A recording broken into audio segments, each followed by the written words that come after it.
మీ personal interviews మరియు వ్యాపార ప్రకటనల కొరకు ఈ నెంబర్ని సంప్రదించండి.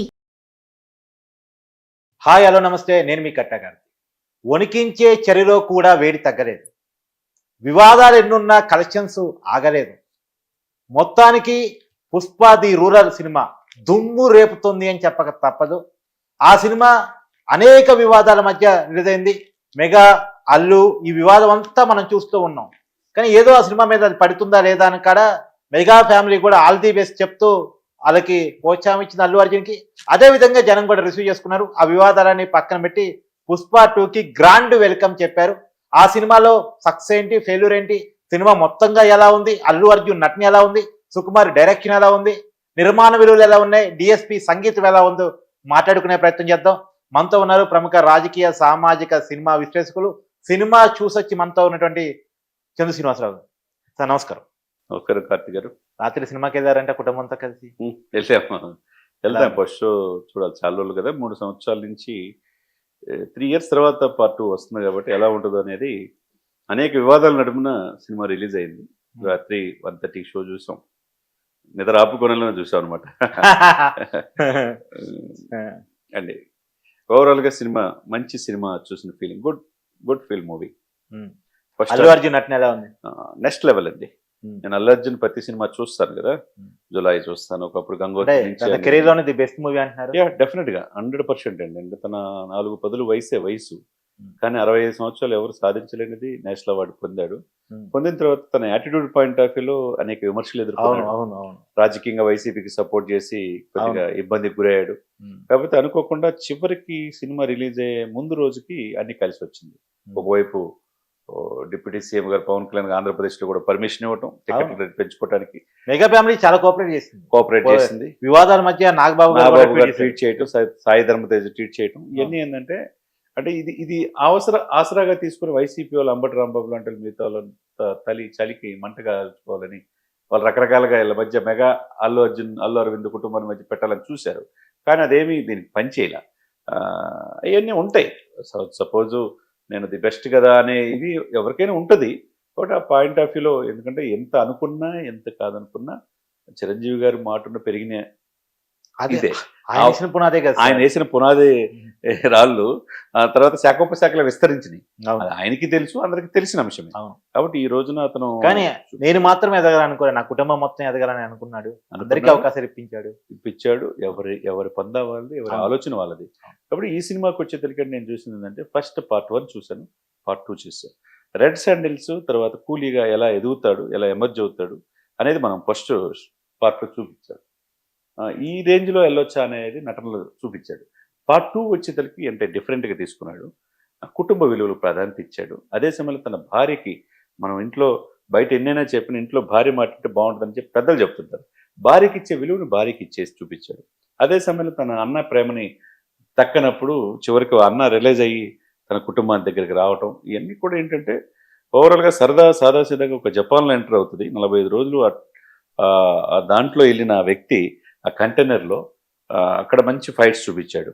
తర్వాత సెకండ్గా ఆయన చీర కట్టుకొని ఆయన చూపించిన ఆ జాతరలో యాక్షన్ చూసారా, నెక్స్ట్ లెవెల్ అండి. జాతర హైలైట్, నెక్స్ట్ లెవెల్. అతని యాక్షన్ లో చివరి 40 నిమిషాలు ఏదో చాలా అద్భుతం ఉంది. ఫస్ట్ హాఫ్ అట్లా ఉన్న సమయంలో సెకండ్ హాఫ్ వచ్చేసరికి elevation point of view Sukumar లెక్కల మాస్టర్ లెక్కలు కరెక్ట్గా సరిచూసి ఎవరికి ఏ పాత్ర ఇవ్వాలి, అల్లు అర్జున్ ఏ సిచ్యువేషన్ లో ఎలా ఎలివేట్ చేయాలో చాలా చక్కగా చూపించారు అనమాట. ఇప్పుడు అల్లు అర్జున్ యాక్టింగ్ గురించి మీరు బాగా చెప్పారు. సుకుమార్ డైరెక్షన్ ఎలా ఉంది? సుకుమార్ డైరెక్షన్ బాగుందండి. ఎందుకంటే లెక్కల మాస్టర్ లెక్క తప్పలేదనే మనం అనుకోవాలి. ఎందుకంటే హీరోకి 300 కోట్లు ఇచ్చారు, దర్శకుడు ఆయన 100 కోట్లు తీసుకున్నాడు, సినిమా ఖర్చు అయింది 300 కోట్ల పైనే, నిర్మాతలకు కూడా డబ్బు ఉండాలా. టోటల్గా 1000 కోట్లు బిజినెస్ చేసింది. 12,500 థియేటర్లు సార్ ప్రపంచవ్యాప్తంగా. ఆయన కూడా చెప్పారు, చాలా మంది చెప్తారు బాహుబలి ఒక ట్యూలర్ తర్వాత ఆ రేంజ్ లో పుష్ప 2 దూసుకెళ్ళిపోతుంది. ఎప్పుడు లేని విధంగా ఒక తెలుగువాడిగా మనం గర్వపడాలి. ఎందుకంటే ఎక్కువగా ఎంత పెద్ద వయసు కూడా లేదు అర్జున్కి. 4 పదుల వయసులో చిరంజీవి గారిని చూసి ఎదిగిన వ్యక్తి ఈ రోజున అతి తక్కువ కాలంలో నేషనల్ గా సినిమాల్లో మంచి అవార్డు తెచ్చుకున్నాడంటే, తర్వాత ఎక్కడో పాట్నాలో ప్రీ రిలీజ్ ఈవెంట్ జరిగితే ఎంతమంది వచ్చారో తెలుసు, 2 లక్షల మంది పైన వచ్చారు.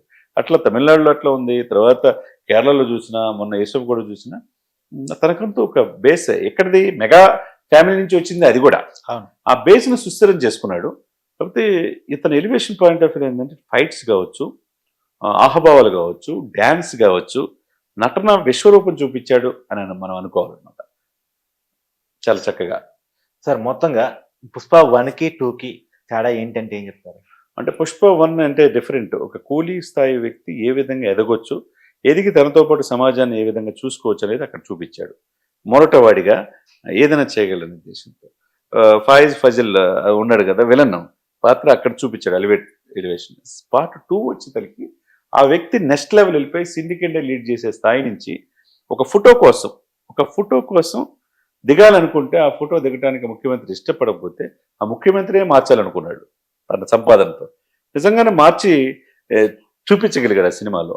ఆ ఎలివేషన్ ప్రతిదీ ఎక్కడ కూడా విసుగు అనేది లేకుండా, బోర్ అనేది లేకుండా, పిల్లలు పెద్దలు అందరూ సకుటుంబ సపరివార సమేతంగా నవరసాలు ఈ సినిమాలో ఉన్నాయి. రష్మిక మందన శ్రీలీల పాత్రలో చాలా చక్కగా చేశారు. ఆ పాయింట్ ఆఫ్ వ్యూలోనే మాట్లాడతాను. పుష్ప 1లో సమంత సాంగ్ చాలా హైలైట్. అవునండి. పుష్ప 2లో సీరియల్ సాంగ్ అంటే ఈ రెండింటికి పోల్చినప్పుడు Samantha song big hit, serial song big hit అంటే సమంత ది బెస్ట్ చూపించింది ఆ రోజున. ఈ సినిమాలో శ్రీలీల చాలా బెస్ట్ గా, ఇద్దరు కెమిస్ట్రీ బాగుంది, చాలా చక్కగా. ఎందుకంటే నేను ఫస్ట్ సినిమాలో ఆయన మనం శ్రీకాంత్ కొడుకుతో రాఘవేంద్ర దర్శకత్వంలో చూసిన సినిమా చూసాం శ్రీలీలని. ఆ తర్వాత మహేష్ బాబుతో నటించిన ఆ వ్యక్తిని చూసాం. ఇప్పుడు అల్లు అర్జున్తో డ్యాన్స్ చూస్తే నెక్స్ట్ లెవెల్గా ఆమె కూడా ఏమి తీసుకోని విధంగా ఆమె డ్యాన్స్ చేస్తుంది అనమాట. అటు సమంత స్పెషల్, ఇటు శ్రీలీల స్పెషల్ అన్నమాట. మధ్యలో యాక్షను అంటే ఒక సామాన్యమైన ఆ రోజుల్లో పరిస్థితుల్లో ఒక కుటుంబాన్ని లీడ్ చేసే వ్యక్తిగా శ్రీవల్లి రష్మిక మందన ఒదిగిపోయింది. ఓకే, ఏదో ఫస్ట్ హాఫ్ కొద్దిగా స్లో డౌన్ అంటున్నారు. కొద్దిగా స్లోగా ఉంటుంది. సెకండ్ హాఫ్ వచ్చేసరికి మొత్తం కవర్ చేసేస్తుంది అన్నమాట. ఓకే, కంప్లీట్ మీరు అన్నట్టు చివరి 40 minutes అనేది సినిమా నెక్స్ట్ లెవెల్ పార్ట్ 3కి శ్రీకారం చుట్టే విధంగా ముందుకెళ్తుంది అనమాట. సినిమాలో మొత్తంగా హైలైట్ పాయింట్ అంటే ఏం చెప్తారు? అతని నటన. సినిమాలో చిన్న మైనస్ పాయింట్ అంటే ఏం చెప్తారు? హీరోకి తగ్గట్టుగా విలన్ ఫస్ట్ హాఫ్ లో బాగుంది, కానీ సెకండ్ హాఫ్ వచ్చేసరికి మరీ జోవియల్ అయిపోయింది. ఏది విలన్ అదే పోలీస్ ఆఫీసర్ పాత్రలో అతని నటన మరీ జోవియల్ గా తీసుకున్నారు అన్నమాట. ఓకే, అంతే తప్పితే సినిమాలో ఓవరాల్ గా మంచి హిట్ మూవీ. నిర్మాణ విలువల గురించి చెప్పండి. నిర్మాణతో ఎక్కడ ఖర్చుకి వెనకాడలేదు. అధునాతని అందిపుచ్చుకొని వాయిదాలు పడిన సినిమాకి తగ్గట్టుగా మ్యూజిక్ విషయంలో ముందు మనం దేవిశ్రీ ప్రసాద్ చెప్పుకోవాలి. డిఎస్పీ గురించి ఇద్దరు ముగ్గురు మారారు అది ఇది అని చెప్పి అన్నారు, బీజీ కట్టగలేదని. కానీ సినిమాలో చూస్తే సంగీతం నెక్స్ట్ లెవెల్. అవునా? ప్రతి పాత్రకి ఎలివేషన్ పాయింట్ ఆఫ్ వ్యూలో డాన్స్ కావచ్చు, డిఎస్పి బాగా ఇచ్చాడు అన్నమాట సంగీతాన్ని. ఓకే, సో ఎనీవే మంచి మూవీ చాలా కాలం తర్వాత. Feel good movie. చాలా రోజుల తర్వాత 3 సంవత్సరాల తర్వాత వచ్చింది. అవును, చాలా అల్లు అర్జున్ లో ప్రతి సంవత్సరం 2-3 సినిమాలు చూద్దామని కోరుకున్నారు. ఆ కోరిక నెరవేరుస్తామని కూడా ఆయన అన్నాడు. ఇక పార్ట్ 3 కూడా ఉంటుంది అంటున్నారు. కాబట్టి తెలుగు సినిమా ప్రపంచవ్యాప్తంగా పార్ట్ 3 కూడా ఉంటుందా? పార్ట్ 3 కూడా ఉంటుంది అంటున్నారు. తెలుగు సినిమా ప్రపంచవ్యాప్తంగా ఈ లెవెల్లో ఉండటం అనేది అందరూ కూడా గర్వపడాల్సిన అంశం. బాహుబలి కానీ తర్వాత ఇది కానీ ఆయన ఈ విధంగా త్రిబుల్ ఆర్ ఆయన ఈ విధంగా స్ఫూర్తి పొందడానికి చిరంజీవి గారు అందరికీ స్ఫూర్తే.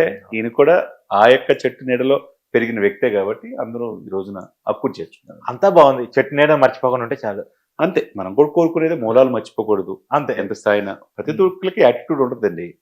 కొద్దిగా పాయింట్ ఆఫ్ వ్యూలో కొద్దిగా వేరే వాళ్ళ ప్రభావం కావచ్చు, ఏదైనా ఉండొచ్చు, కానీ అది రాను రాను తగ్గిపోద్ది, తెలిసిద్ది అనుభవం ద్వారా. అంతే. Thank you sir. Thank you.